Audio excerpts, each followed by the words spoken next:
to another EB-5 webinar. We're really glad that you could join us today. This is going to be a very educational session that we're going to have. The question that's being posed today and the one that we're going to be responding to is, when must EB-5 funds be released to the JCE? If you're unfamiliar with the JCE is, it is the job creating enterprise. I'm sure we'll cover kind of that on basics as we go through the slides. Probably a pretty big disclaimer for this particular presentation. This is not meant to be legal advice, for informational purposes only. This is just a discussion around one of the many topics that surround EB-5 today. You should always speak to an experienced immigration attorney on retainer when seeking legal advice, especially for complicated topics such as the one that we're going to talk about today. So just to get us started, a little bit of introduction for those who don't know who we are. EB-5 is a USCIS approved regional center. We've been around for over 13 years now, almost, in the EB-5 space. We have raised well over $1 billion in capital in that time, with 100% success rate on the project side and 30 plus ongoing or completed EB-5 funds in that same time frame. We are very committed to being transparent to investors and putting together educational materials such as what we're going to be talking about today. If you're unfamiliar with our team, we are led by our two managing partners, Sam Silverman, Mike Schoenfeld. Sam unfortunately couldn't be here today, so my name is Ahmed. I'm filling in for him. But before I talk about myself, I'll turn it over to Mike and let him introduce himself. Thanks everyone for joining. And this is one of those webinars where, with two very qualified people, with Ahmed and Ron on, I will not be saying too much. But you can see a little bit more about my background and Sam's background on the screen. And what we've done over the past over a decade is just try to bring more of that institutional finance perspective into the industry and structure high quality deals to make sure that investors get what they're looking for in both getting their green card and their capital returned. Awesome. Thanks, Mike. And I kind of mentioned that my name is Ahmed. I am the Senior Vice President here at EB-5. You'll see that I started my career at Glasgow as well. So I've had the pleasure and the privilege to learn from Ron himself over the years. And I've also worked at a few other firms, as well as been an executive at multiple top regional centers in the US. So glad to be here today and talk about this very important topic. Just a little bit more about our company. We cover all 50 states. We're location agnostic. Our mantra is we're looking for good deals anywhere they may be. And we are always looking to kind of put investors in the best position to achieve their immigration goals. We have gotten investors from all over the world. We've been featured in some of the largest publications in the world. And enough about us. With that, I'll introduce today's guest panelist, the esteemed Ron Glasgow. Before I let him kind of introduce himself, you can kind of see all of his many achievements and qualifications on the screen.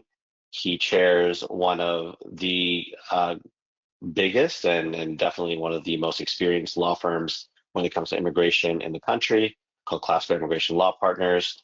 And Ron, I'll let you say a few words about yourself and your firm, and we'll take it from there. Well, thank you, Ahmed. I appreciate it. So, yes, our firm has about 125 people. We do every aspect of U.S. immigration law.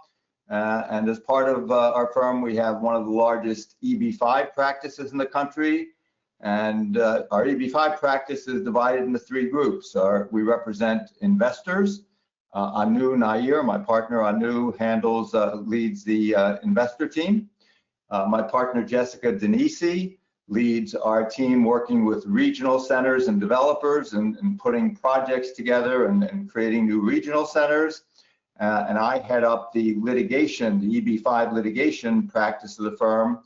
And as many on the call might know, we've been involved in many really significant cases of victories in federal court that have impacted the EB-5 industry.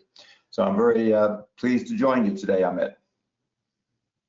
Yeah, it's a pleasure to have you. And a lot of our clients have used Glasgow services We have used Classico Services as a regional center in the past, and everyone has glowing reviews of Ron and his team. And yeah, just it's hard to find a team that's more knowledgeable in the industry at this point. So if you have any questions about the EB-5 process, you'd like to retain an immigration attorney for your EB-5 process, or maybe you're listening in as a regional center or a developer and you've got some issues that need to be litigated, Ron's your guy. So reach out to him. We'll have his contact information at the end of today's webinar, and him and his team are ready to help. So with that, let's jump right into the issue at hand today. So typically when we do webinars, we are trying to cover some type of topic that is relevant to investors that are looking at the EB-5 process today. Today, we're definitely covering one of those topics that has come up a lot in calls over the last few weeks. As deals start to get full and developers kind of draw down on the funds in a specific way, it has led to a little bit of a question. And I guess the other thing that's happened at the same time is that USCIS, for some reason, is processing EB-5 applications at a record rate. We're not here to question why we're seeing 4-month approvals for some of our rural applicants. We're very happy that that's happening, but it has led to a lot of investors whose funds may not yet be with the job creating enterprise or the developer, as most investors would recognize it as, but they're already getting their conditional green cards, and they're kind of wondering, well, is this going to have an impact on my I-829 application? And so the central question that we're going to be trying to answer today is, well, once you've got your conditional green card, is it okay if your funds are released to the JCE after that date, but before the filing of your I-829 petition, right? So whether it's 1 month after you get your conditional green card or 12 months after you get your conditional green card, is it okay for your funds to enter the deal in the developer's hand at that time? Now, we're going to dig into this very deeply, but one of the key assumptions here is that the funds are still being made available to the JCE in a fund availability report or some other kind of format where it is explicitly noted that the developer or the JCE could take the funds. They are just moving through the process of using the funds in the normal timeline of the deal. So that is one of the assumptions. If the funds are not even made available to the JCE, this whole discussion kind of goes out the window. So just keep that in mind as we talk about some of the things that are coming up. And then we'll talk about the conclusion. I think I'll leave that towards the end of the deal or the end of the webinar. In just big picture, when you're thinking about a development, not just from the pure immigration side, but you can think of it as you're investing in, let's say it's a skyscraper that's being built, or a large neighborhood where homes are going to be built over the next 5 years. And it's a bigger EB-5 raise. There's $200 million that's going to be put into the deal. Well, historically, due to many year processing times, of course, that money was getting in before an investor had their conditional green card. But construction times can easily be 3 years on a project, 4 years if there's horizontal in multiple phases or longer. And when you're getting approvals in 4 months and green card in 5 or 6 months, all of a sudden, you actually have to look at this and say, oh, wow, there could be a lot of capital that was brought into the deal that's sitting on the sidelines. The deal's getting built. It's going to go in eventually. There's a contractual agreement that the developer has to borrow this money, and they actually have to complete this construction. But it's just a timing issue of developers usually don't want to draw loans, and it's best practice for a lender to not just give money to the developer before it's actually needed, either through a pay app or through a specific purpose on that deal where they actually need the money to spend on construction and pay the GC. So it's really important to look at the true best practice is for the lender or regional center LP to not just give all the money to the developer day one. That's pretty reckless if there's no need for it. But then two, how does that balance with the immigration needs of the money does need to go into the JCE or the development and needs to create the jobs eventually, and really analyzing the timing on that and balancing best practice as the fiduciary and lender versus the immigration needs of the money being made available or in the deal to create the jobs before the 829 is filed. And we could think of no one better than Ron to kind of run through the interplay of these things.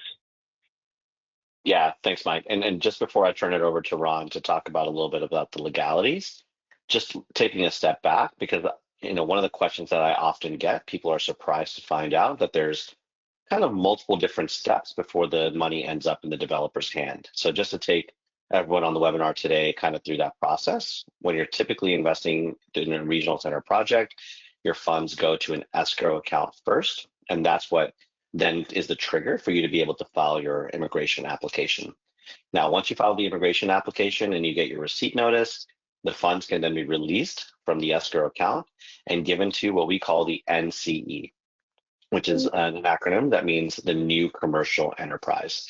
In most EB-5 offerings, although it's not required, this is typically a limited partnership, and your funds are going to be sitting in the limited partnership and ultimately made as a loan to the developer when they are ready for it. So to Mike's point, what typically happens is the developer will say, okay, March 1st, 2026, we're looking for $8 million.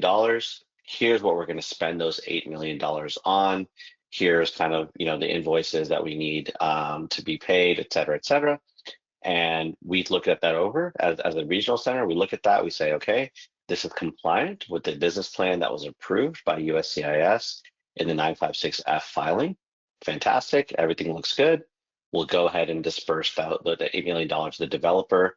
And that's when the funds move from the NCE to the JCE. And so what we're talking about today is primarily about that period of time where the money is sitting in the NCE, the new commercial enterprise, waiting to be made available, waiting to be dispersed, but having already been made available to the JCE, the developer, the job creating enterprise. Okay, I'll stop talking. Ron, do you kind of want to take us through the general EB-5 legal requirements that surround this issue and are going to lay as our basis for our analysis? Sure, happy to do that. Thank you. Let me just do a few introductory words. This would be a good webinar for everyone to really focus on. It's a more complicated issue than we normally discuss in webinars. My clients have heard me say many times a couple of things I'm going to share. One is that there's sometimes a difference between the law and USCIS policy, or what I call the difference between the law and the lure.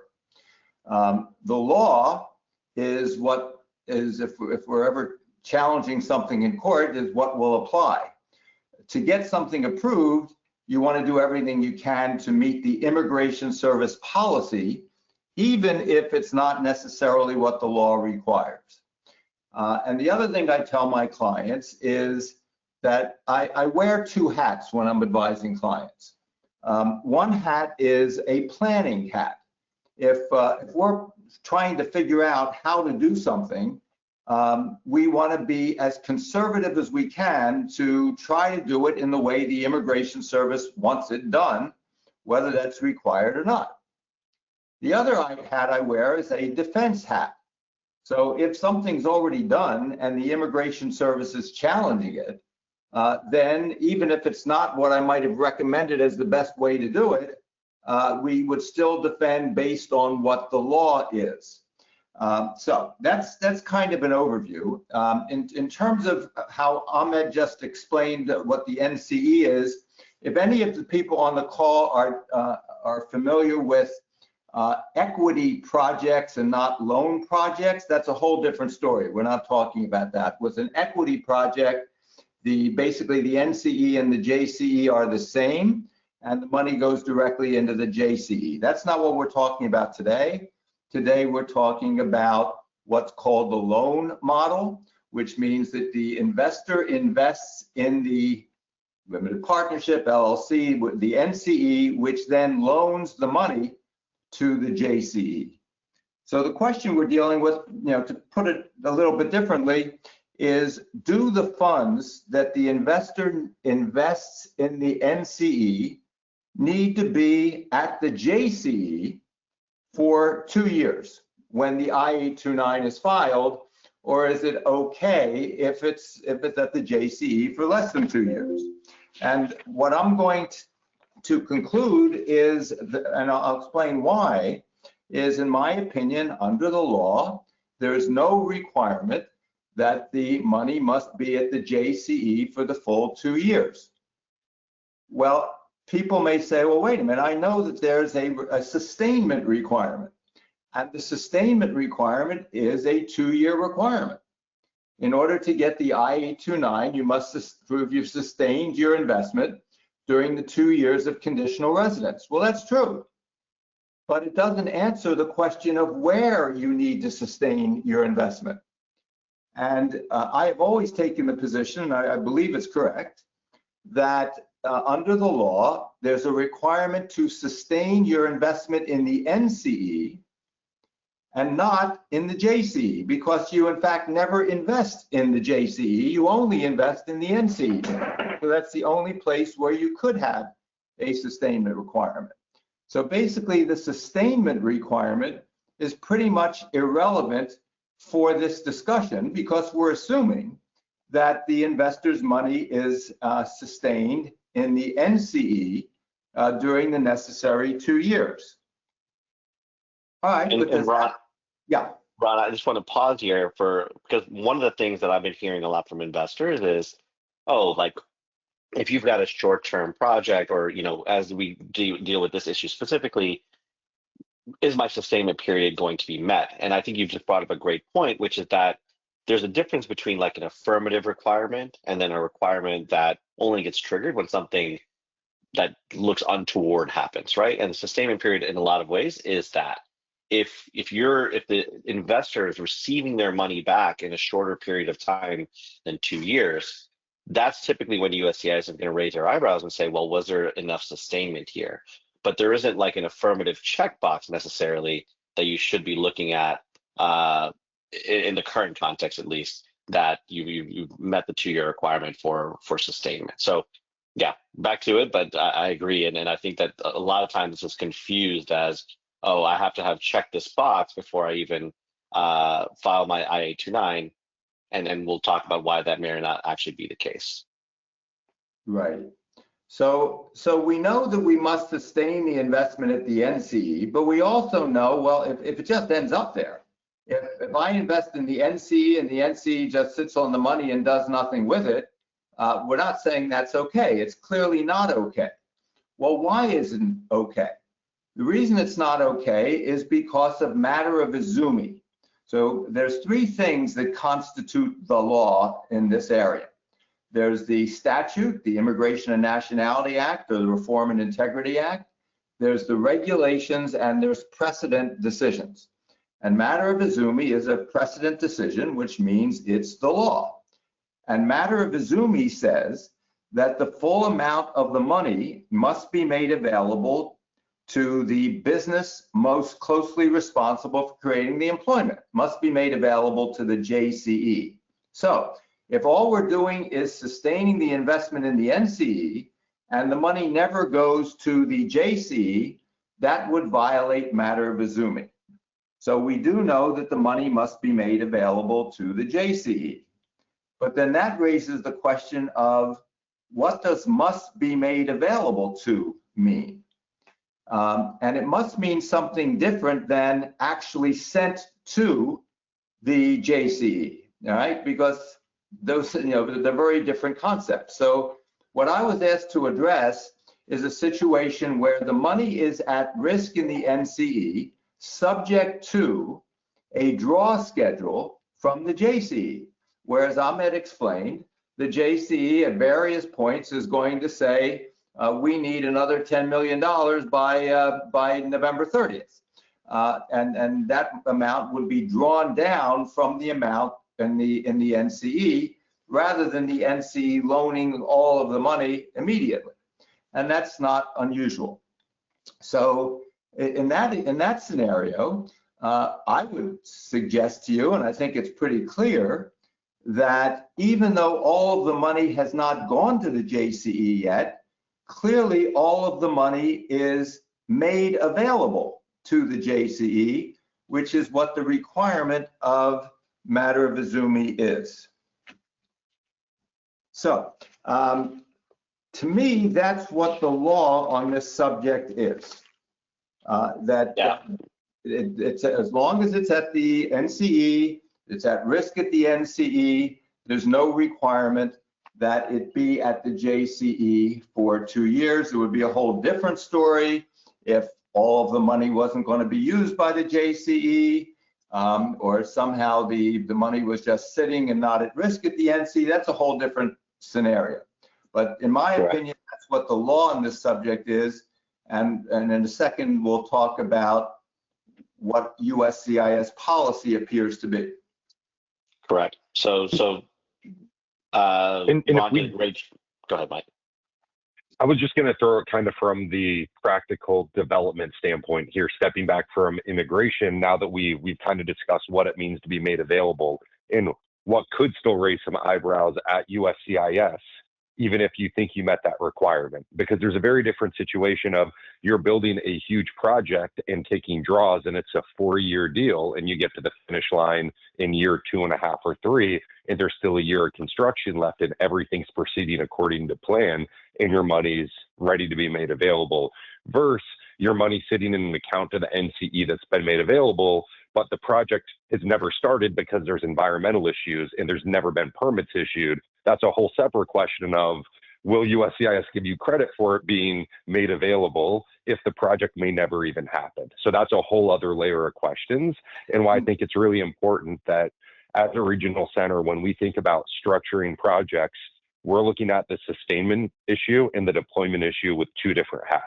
One is we have some very short duration deals where we make sure that the money gets in for at least 2 full years and build in provisions in our agreements to make sure that even in a deal, let's say a multifamily deal that could be done and exited within 3 years, and some EB-5 money is coming in at the end of that first year, that we make sure it stays in for at least 2 years. And you have to do that with very careful structuring and an experienced team. And then we also look at it on the back end of some of these larger, longer duration deals of making sure that we're never going to put somebody at risk where the money's sitting there and the project isn't happening. The money's at least got clear line of sight of going in as the construction is progressing, in the case that somebody moves through the immigration process so quickly that their money isn't able to be utilized by the time they're filing their I-829. Yeah, and in the example you're giving, Mike, where the money may never be going to the JC, or the project is stalled or not moving forward, it's not so much a sustainment issue, or it's somewhat a matter of a Izumi issue, but it's also a job creation issue. Basically, the money is never used for job creation. Exactly. Yep. No, I think that's a really great point, Mike, as well. And thanks, Ron, for kind of giving us the underlying statute and what's important here. And then to your point, there's a law, and then let's turn a little bit to the lore, as you call it. And then that ends up being typically either, some kind of statement from USCIS, or in this case, we actually do have a policy manual section that specifically talks about the removal of conditions and the requirements there. And yeah, why don't you tell us a little bit about what's missing here and what that might mean in terms of reading into USCIS's intent when looking at these adjudications? Right. So in this situation, there really is nothing inconsistent with what I just said in the USCIS policy manual and EB-5 Q&As. What they really do is repeat the language of matter of Izumi. So without expanding on what it means that the money be made available, they simply say that the money must be made available, and that the investment must be at risk throughout the period of conditional residence. So none of that, I think, undercuts in any way what we said about the legal requirements. The one thing that that on the next slide, I think, that we should at least mention that's out there is a draft policy memo from 2015 that could end up. So this is a policy memo that covered a lot of things, and it was issued as a draft and then never finalized. So bottom line is, not only, even if it were a policy memo, it's not the law. If it's a draft policy memo, it's not even USCIS policy, but it's out there in the world, and it's helpful to have that because it may reflect USCIS thinking. And what that says is, if at the time that they get around to adjudicating the 829, which is usually long after the 2 years of conditional residence, and if by that time the money had not been deployed to the JCE, we probably have a problem. And we'd have to look at that case by case, and there may be situations where we could argue that there's a good reason for that and it still qualifies, but certainly we would not prefer to be in a situation where years after the 829 is filed, when it's being adjudicated, the money still had not been deployed to the JCE. So that's all you're going to find in terms of USCIS policy. And Mike and Ahmed, that's my thoughts on this subject. I really appreciate that. And I know this is definitely a little bit more complicated and deeper than some of the basic questions that people have, but this has been coming up a lot more since approvals are coming so quickly that just planning and development does take time. So I think this is really helpful context and insight into how the law is written, how the policy is written, and how investors should think about it. And I have to reiterate again, it's critical to work with a regional center and project sponsor that understands these requirements and structures the deal working with competent immigration counsel to meet all of these things in the planning stage of the project to make sure that investors don't have problems in the future. Yeah, exactly. And I think I'll just kind of summarize a lot of what we've talked about today. And I think what Mike has done, you see, Mike, you're great to have on the call, is there's a lot of law that goes into the immigration side of the EB-5 process, but equally as important, and we know this is important to investors, is the financial side of these investments and what safeguards are in place to make sure that once I'm putting my money in, sure, I want to have a really big emphasis on getting my green card and making sure that my permanent green card is safe. But what is the regional center also doing to make sure that my money is not being misused, that the money is not just ending up in the hands of a developer that doesn't have anywhere to spend it? What is the nexus between the spend that is actually occurring in the project and the job creation that needs to occur? All of these things are the reasons why oftentimes we will delay when funds are made available to the JCE, but not necessarily handed over just as soon as they are made available. We'd like to see the developers move to their project on the timeline and schedule that they have kind of determined, and then also show us very clearly, here's how the funds are going to be used. It makes the third-party fund administrator's job a lot easier as well, knowing that, okay, here's the disbursement, here's where it's going towards, and it makes the 829 templates that the regional centers then have to create down the road, or the attorneys have to create down the road, very clear as well, because there's a really clear nexus that's been created between funds being dispersed to the JCE, being used, and then ultimately going towards job creation activities. So thank you so much, Ron.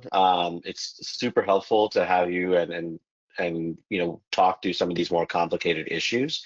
I think I'll give the same disclaimer that Ron did early on and say that this is not legal advice, and often with USCIS we don't really know until someone fights them over it. Hopefully none of you ever have to do that, but it's good to know the underlying law, understanding all the different risks and factors that you might be dealing with in any kind of EB-5 investment, and then weighing what's more important to you.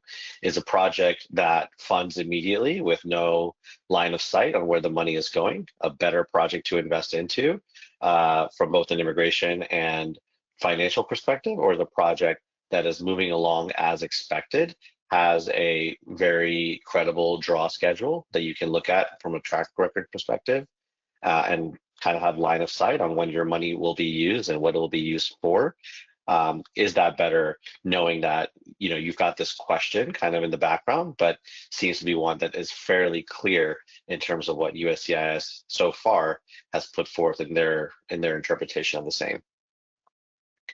Before I turn it over to Mike to talk about a couple of the deals that we've got available, Ron, did you have any closing words or closing advice for investors? No, I think that covers it. Thank you for inviting me, and look forward to doing it again. Awesome. Absolutely. Thanks so much. For anyone who wants to see that analysis done in real time, slower, we'll definitely be posting this webinar on our website for you to peruse at your convenience. And just before we let you guys go, Mike, do you want to just talk quickly about the deals that we have available right now? Sure. And for anybody that's joined before, you'll know that our philosophy on EB-5 deals since the RIA was passed has changed to where it's not one size fits all. There are different types of deals for investors with different priorities.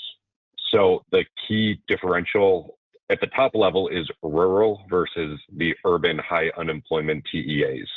Rural has continued to grow in popularity because we are seeing approvals come very quickly.